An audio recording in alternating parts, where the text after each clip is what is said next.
Hi, welcome back to the Luxe Budget. Today I'd like to go over the 3 meals that I made this past week along with the wine pairing that I created this menu for, and just go over how much it all costs, what it costs per meal, and yeah. So if you remember this week, the centers of our pairings were the 2023 Santa Barbara Pinot, it was called Presqu'ile, and a chuck roast. And so I created a pairing between the two of those, 3 different ones throughout the week. The first one was the hunk of chuck with that herby salsa, the chuck tacos that were just flour tortilla shells with with the chuck, and then some smoky red salsa and some cilantro and onion.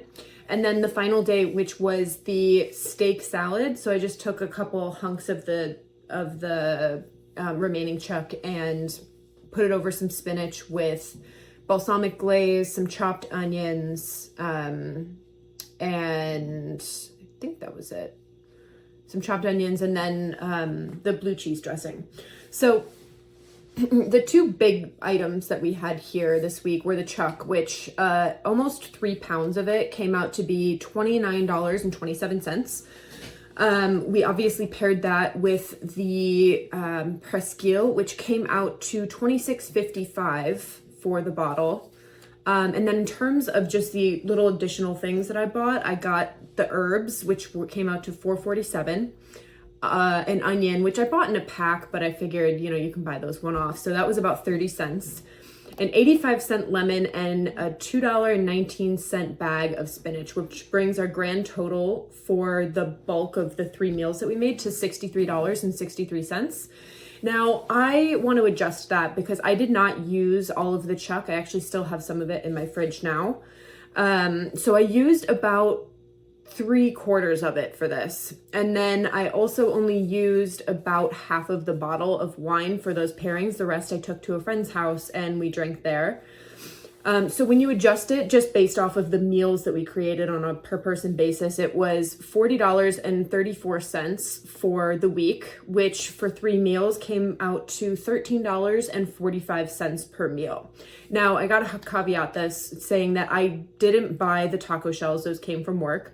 So you can add that to there as well. The blue cheese dressing that I used in the steak salad was left over as well. So I'm not, if in any situation where I'm just using a leftover, I'm not going to count that towards the total. We're going net new. And then also I didn't include things like the staples. So like olive oil, balsamic vinegar, salt, pepper, things like that. I think anything that you're going to buy once and it's going to last you several months, I'm not going to include that towards the total. So that being said, we had a really great set of 3 meals this week, which all came out to $13.45 per meal per person. And considering that, I don't like to toot my own horn, but the quality of what I was eating was comparable to what you would find in a decent restaurant. So I think it's cool to think about things on a value versus what you're actually getting kind of mentality.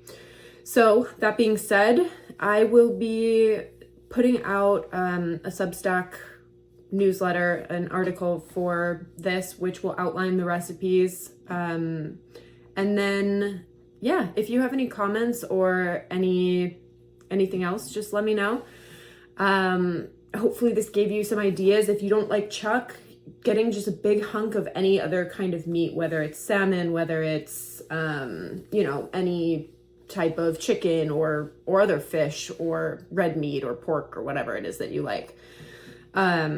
I think thinking about things in that way makes it a lot more digestible and a lot easier to justify spending that money on yourself, getting that nicer bottle of wine and really enjoying that pairing with something that not only tastes good, but is good for you as well. So that being said, have a great rest of your week. I hope that you do something cool with this. If you can do something similar, let me know. Cheers. Thanks. Bye.